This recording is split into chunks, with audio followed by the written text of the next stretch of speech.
Ang bahaging ito ay nagsusuri ng mga pattern ng enrollment ng international students sa Australia at ng partisipasyon ng mga Pilipino. Sa panahon ng 2024-2025 academic year, ang Australia ay tumanggap ng humigit kumulang 157,000 international student arrivals. Ang mga estudyante Pilipino ay kasalukuyan nangunguna bilang ikasyam na pinakamalaking source country na kumakatawan sa isa sa pinakamabilis na lumalaking demographic segment.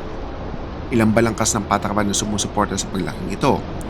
Ang mga estudyante ay may otorisasyon sa pagtatrabaho ng hanggang 48 oras o 48 hours bawat fortnight na nagbibigay daan sa pinansyal na pagsasarili habang nag-aaral. Ang mga gastusin sa pamumuhay ay umaabot sa average ng 1,400 hanggang 2,500 Australian dollars bawat buwan.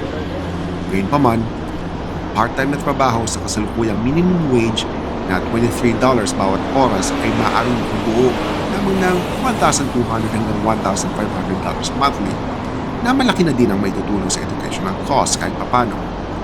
Ang mga estudyanteng Pilipino ay nagpapakita ng partikular na kalakasan sa nursing, information technology or IT, engineering, at business disciplines. Mga larangan na may established skills assessment pathways tungo sa permanent residence sang-ayon sa mga pagsusuri. Ito ay kumakatawan hindi lamang sa pagkuha ng degree, kundi strategic na career development na may international mobility. Para sa iba pang diskurso tungkol sa student life dito sa Australia, i-follow ang Migrating Fellows.